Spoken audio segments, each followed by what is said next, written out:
Esses são os 5 principais erros de gestão que eu já cometi. Seja bem-vindo a mais um vídeo aqui do meu canal, onde eu falo sobre estratégia, gestão, M&A e negócios em geral.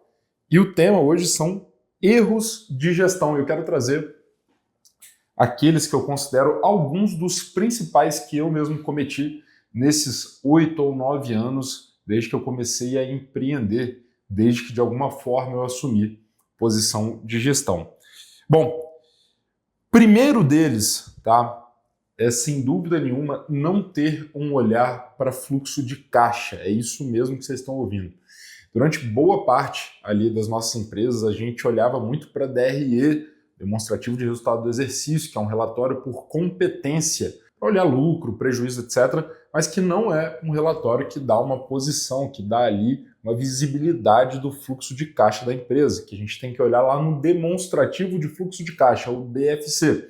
E isso, principalmente numa empresa de varejo, como era o caso da Zite, isso pode trazer grandes problemas. Você pode estar sendo lucrativo, mas pode estar consumindo caixa e isso pode te levar para o buraco. O segundo grande erro que eu cometi nesses últimos anos foi não ter metas, ou pior, achar que não precisava ter metas porque nós éramos uma empresa de inovação. No caso da Zite ali, desenvolvendo modelos de lojas autônomas. Então, como tinha muito processo de P&D, desenvolvimento de tecnologia, etc., eu achava que a gente não precisava ter meta para nada, porque a gente estava em construção. Bom, pessoal, por mais que você seja uma empresa de tecnologia que trabalhe com coisas disruptivas, eu recomendo, sugiro que você tenha um bom business plan, um bom planejamento financeiro, e por mais suaves que sejam as metas, por exemplo, abrir uma loja por ano, que você tenha isso de maneira clara, ou que seja zero, mas que esteja refletido ali quanto que você vai gastar em P&D, quanto que você vai ter de queima de caixa, né, o famoso burn rate, etc., independentemente do tipo do estágio da sua empresa, você sim deveria ter metas e essa foi uma grande falha minha. Terceiro ponto, pagar salário com equity. Eu tenho certeza que boa parte de quem está vendo aqui faz isso ou já teve essa ideia.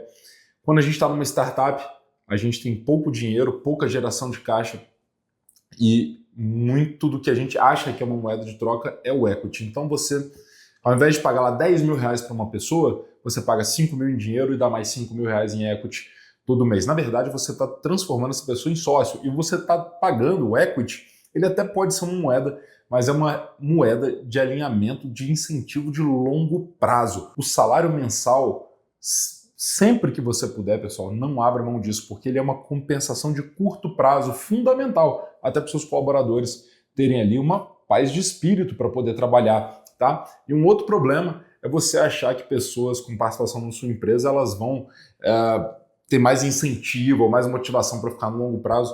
Na minha experiência, isso não é uma verdade, tá bom? Você tem que equilibrar remuneração de curto prazo, médio prazo e também, eventualmente, incentivos de longo prazo, mas cuidado que equity é a moeda mais cara que você tem e pode te gerar grandes problemas. Quarto ponto que eu quero trazer para vocês, o personograma de sócios. Então, várias vezes na minha vida, eu tive muitos sócios, a gente desenhava, eu desenhava os organogramas das empresas pautado ali em quem eram sócios e quase que numa necessidade de dar um cargo de diretoria, de liderança, de alta gestão para todo mundo que é sócio.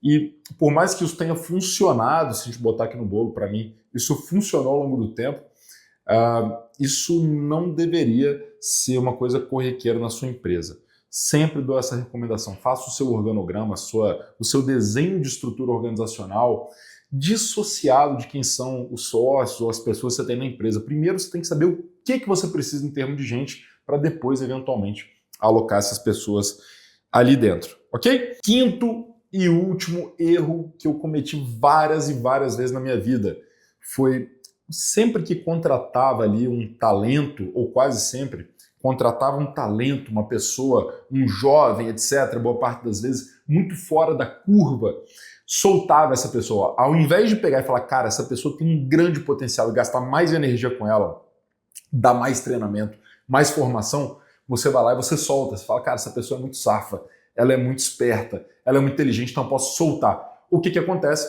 Essa pessoa ela vai se desenvolvendo, mas chega uma hora que ela bate no teto, que o fato dela ser ali um autodidata não faz com que ela vá para um próximo nível de gestão, de visão estratégica, o que quer que seja. Então, hoje eu procuro ter um olhar muito diferente. Opa, se eu contratei alguém que já é muito fora da curva, mesmo sem ter um grande treinamento, uma grande formação, é aí que eu deveria colocar muita energia, é aí que deve estar o meu maior ROI em termos de treinar e desenvolver pessoas. Se você gostou desse conteúdo, comenta aqui embaixo, deixe suas dúvidas e se inscreve aqui no meu canal para acompanhar os próximos vídeos. Obrigado pela sua audiência, até o próximo.